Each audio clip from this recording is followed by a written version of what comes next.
Welcome, all you amazing people, to our Aries full moon reading.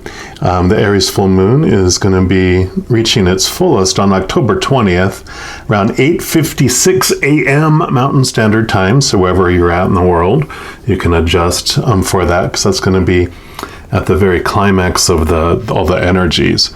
This is an Aries full moon, so you got all that fiery energy of Aries being a fire sign, and then multiply that times the regular, just huge energy of a full moon, and you've got Shazam! You got all this energy coming in, a lot of energy. Of course, with the full moon and with all this amplification, emotions are also going to be amplified in a huge way. So just know whatever emotion that you're focusing on, and whatever emotion you choose during that time, you're going to feel it in a big way. But it's wonderful. I mean, you can feel the energy up to a week before the full moon, up to a week or so after the full moon. The more closer we get to the full moon, the more intense it is, the more dreams you're going to have, and you're going to feel all that. So if you feel out of sorts, just look up at the sky and go, the full moon. That is why my emotions are feeling very, expanded. What's great too is we had 2 full moons in a row in Aquarius in July and August, and then we just had a full moon in Pisces last month. So that had us all on this track of dreamy times, and then we followed that up with the energy of the Pisces full moon, which was about putting some practical plans to those dreams. So putting some plans around the steps towards that dream. And now we have all this blast of energy that we can use and focus it onto those steps. However, it's always a however, right? Also keep in mind that moving from Pisces to Aries, we're ending the cycle of the zodiac signs. We reached the end of Pisces and we're moving in to the beginning again with Aries. And so this might bring some new awareness, and it might cause you to desire to make revisions to the dream, make revisions to the plan. So you might alter your path a little bit, and that's totally okay. So if you feel that energy of wanting to switch things up, don't resist that, because it is part of this beautiful energy that will help you with all of that. Now, the last new moon we had in Aries was back on April 11th of this year, and that was a time of taking action on things. So when you look back around April 11th and see what was going on around that time, what kind of actions you did initiate, because now is also the time to reevaluate. You plant seeds and everything with a new moon. It grows into the harvest of the full moon. And then as you wane away from that to head back towards a new moon again, in that whole cycle of Aries new moon to Aries full moon, back to Aries new moon, it's like 6 months between a new moon and a full moon in the sign, and then back again. So, this moving away from the full moon will be a time where you're also going to be looking at what you're ready to let go of.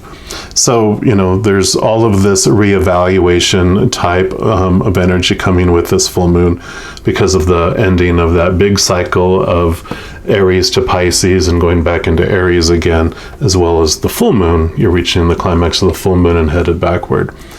So what we're going to do is I'm going to do a reading for each sign, and the question we're kind of going to look at is, what can you reevaluate? But really, I really feel like with all this energy, it's where can you direct this lightning bolt of energy that's coming? What advice does Spirit and the Creator have for us on where we can direct it for the most beneficial experience and most in alignment of who we want to be and where we want to go? So we're going to go ahead and jump right into your reading right now. All right, all my Scorpios, this is your reading for the full moon in Aries. And we're going to start off here by pulling a card from the Spirit of the Animals Oracle. And this is going to represent just what the Creator wants you to know overall for this 3-week period around the full moon. And of course, any information that they want to give about where you can direct this beautiful lightning bolt of amazing Aries energy. Okay, just one more time here.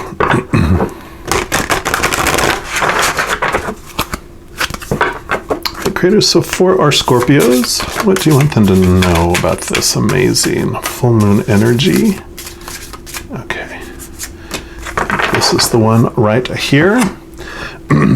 You've got the giraffe. Love giraffes. And they are visionary. It says, rise above earthly matters. Glide through life with grace. You are able to see the right path. Stand tall in your self-worth and love with a big heart.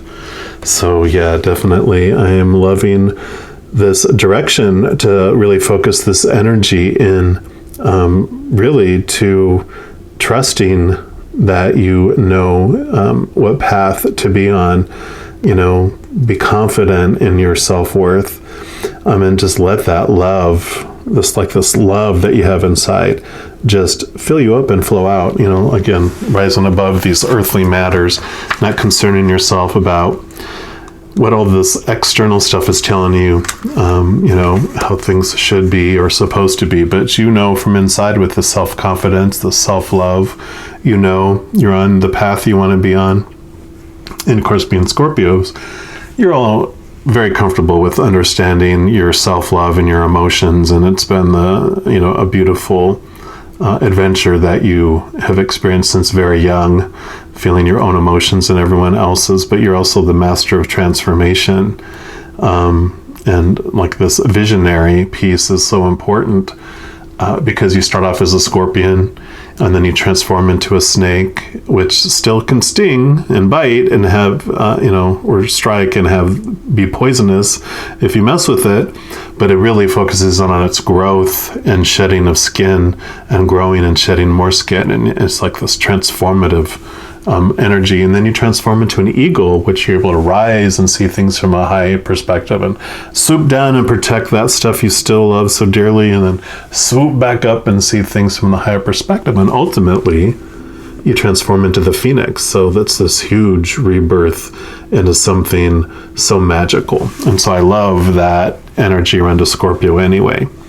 The other energy that comes with this card is gentleness, grace, beauty, charm, higher perspective, vision, foresight, perception, mother's love, and intuition.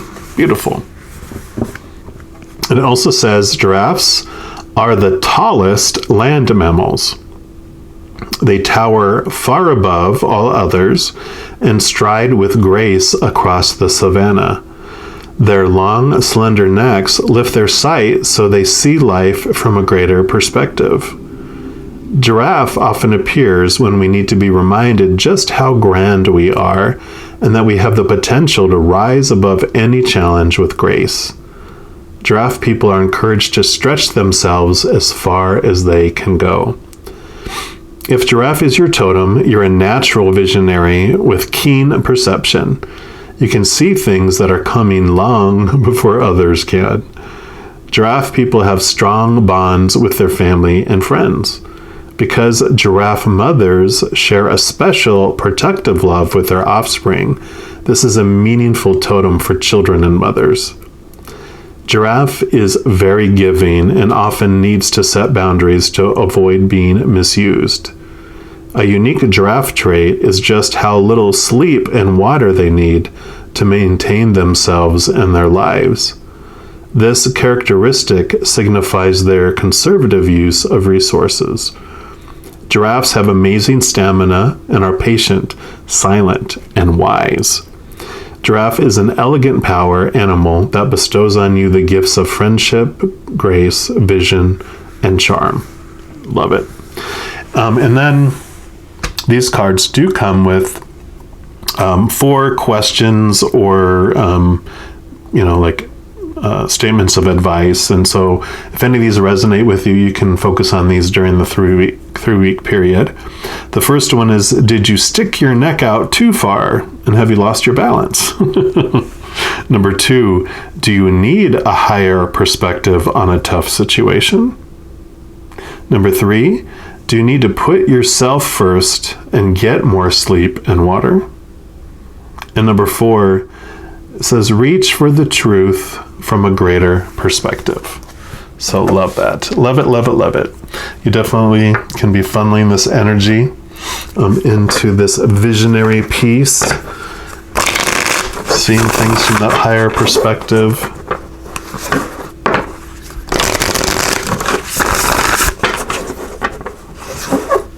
Yeah, and really, such a big message of just focus on allowing this energy to expand your heart and allowing that love to flow out of you, right? All right, I'm going to pull some more cards here. First, from the Naked Heart Tarot, I'm going to pull three different different sets of cards. One is going to represent the week before the full moon, then the week after the full moon, and then 2 weeks after the full moon. So for the first week before the full moon, what do you want our Scorpios to know, please? Okay, so that one there. Okay, and that one there. And then what about the week after? Okay, the week after the full moon, and then 2 weeks after the full moon. Okay, that one and that one. And then we're also going to pull a card here from the Wild Unknown Tarot. And we'll also pull for each week.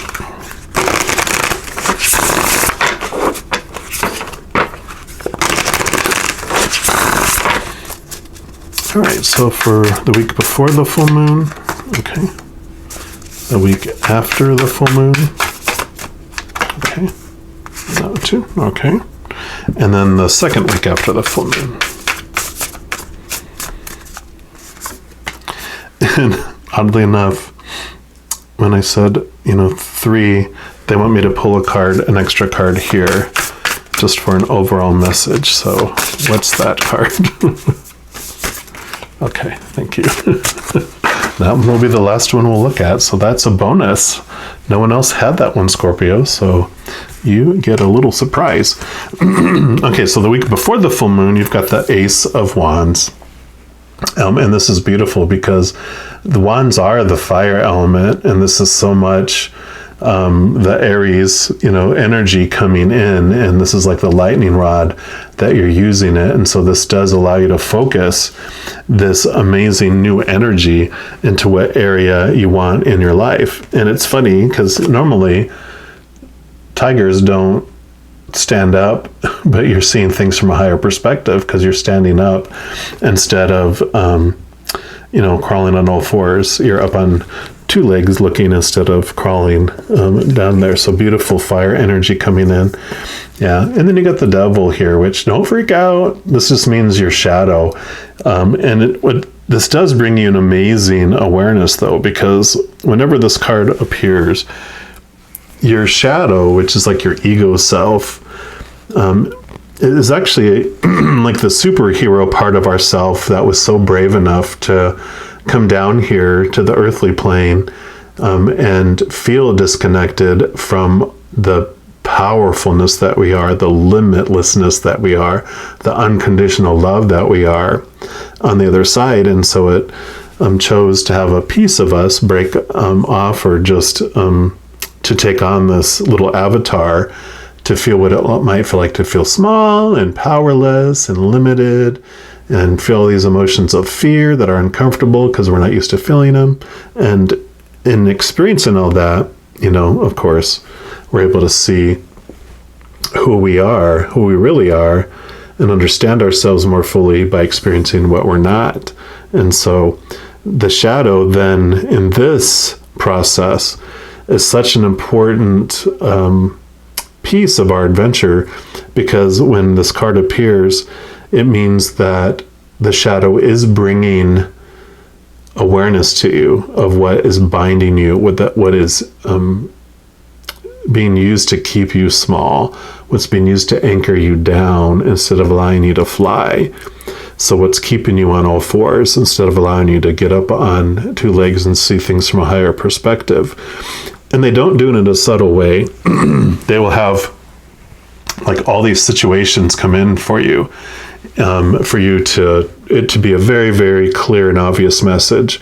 Like for me, a recent one was, obviously it was like a classroom about understanding death and my relation to death, and how, I try to rescue people from feeling about what they feel about death and different things like that, because I had like a friend of mine lost her husband. He passed away. And then another friend of mine, his father passed away. And then my mom's neighbor passed away. And then another friend of mine, a dear friend of hers, tried to end her life. And then another friend of mine, a friend of hers, actually passed away. That it was something that meant something to her. And so it was like in a matter of a week and a half, I'm like, boom, boom, boom, boom, boom. And I'm like, I think I'm getting a message, and that's kind of what you'll see. You're just like, okay, I get it, stop. And then that's something that you can look at. And I love it because this is basically saying that where you can focus this lightning rod and all this amazing energy in is what is keeping you down, and keeping you from standing tall. So it's beautiful because it's transitional, and it's freeing for you. It's not going to be any more painful than you're already, and it's only going to make you feel better. So don't freak out. Yep, because you have the Father of Pentacles, which is like the King of Pentacles, and the King of Pentacles is all about abundance, feeling whole and complete. Even reflecting on the outside world, you're seeing things, and he's also, because he's at the end of the suit of the Pentacles, he brings a beautiful message that is about gratitude and thankfulness. And he knows that what transforms your life is by focusing in on what you're grateful for and for what you do have. When you focus on lack and when you focus on what's not there, that's what grows. All the universe hears when you're projecting out this energy of,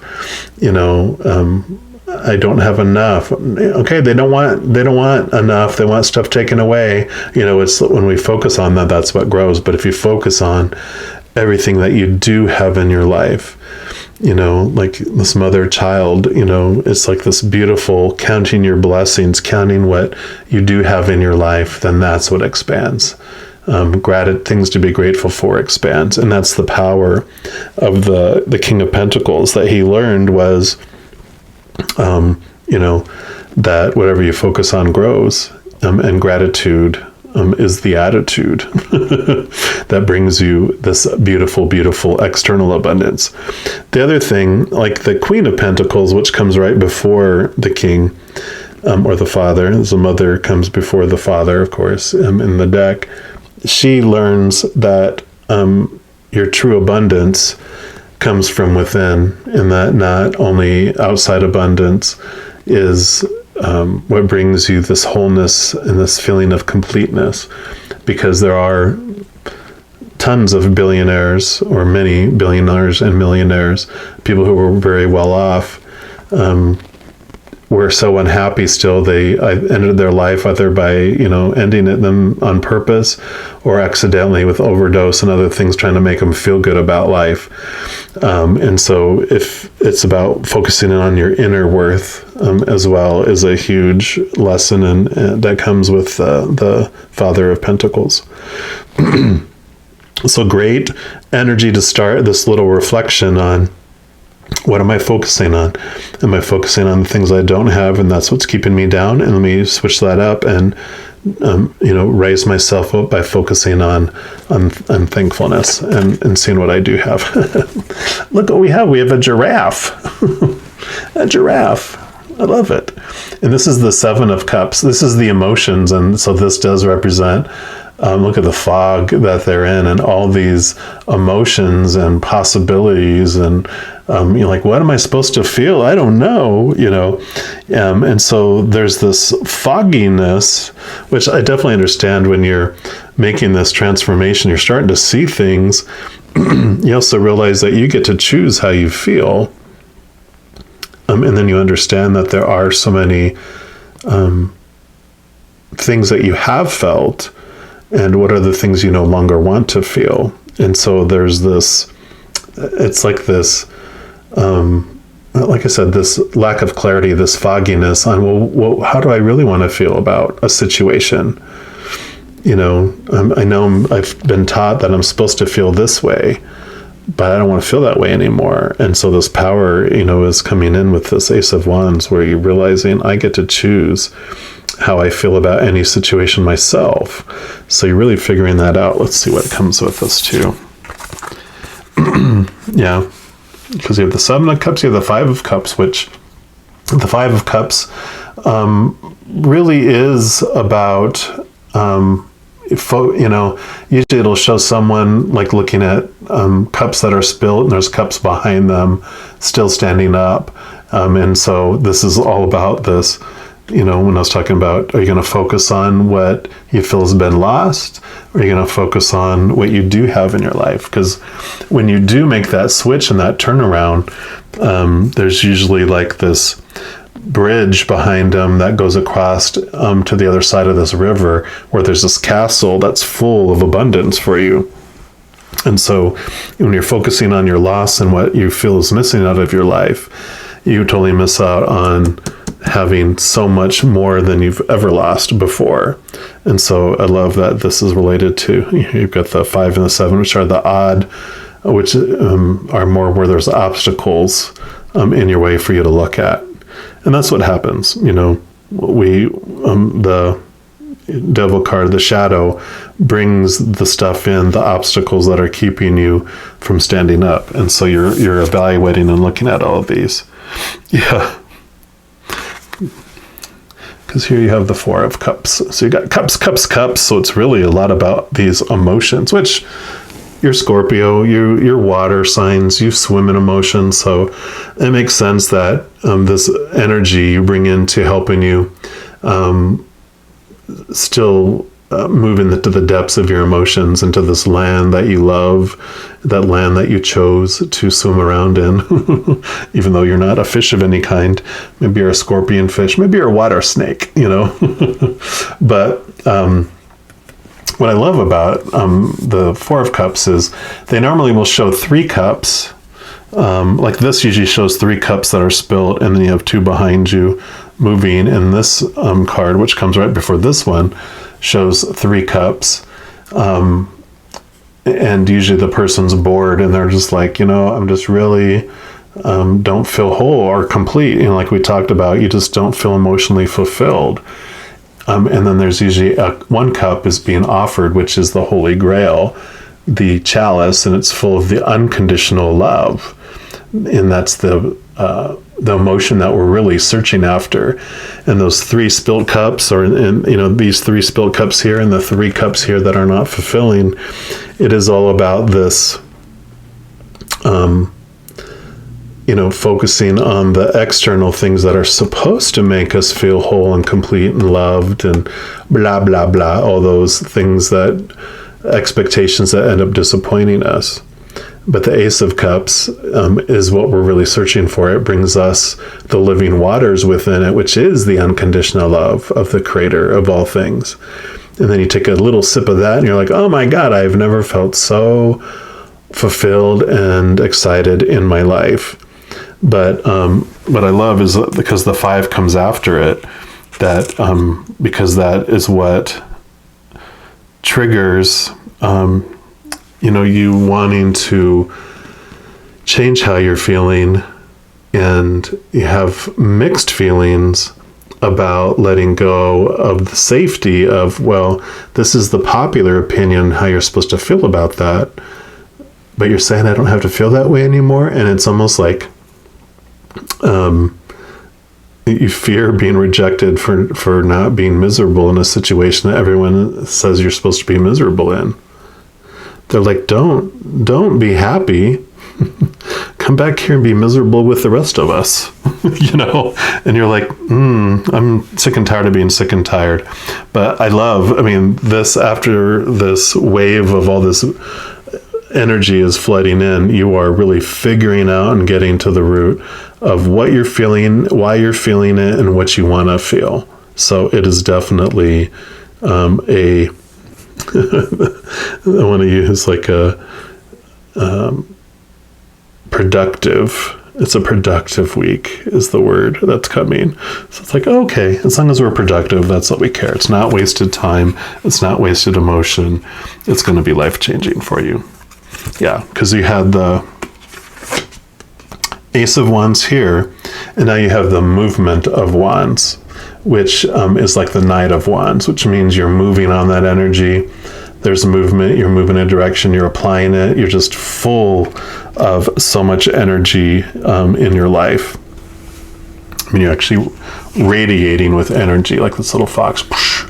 And the reason that happens is all this emotional energy that you've been invested in, feeling loss and lack and confusion and boredom and disappointment. That takes a lot of energy, which, being, a water sign, you understand just how emotionally exhausted life can be when you're focused on all that stuff. But when you change what you're focusing on, when you change from lack to gratitude, all that energy fills you up and you're just like, oh my God, what am I going to do with all this energy? And so it's amazing. It's an amazing flood of energy that you feel. Yeah, because here you go. The Ten of Swords. It's one of my favorite cards because it always usually shows something that is exhausted.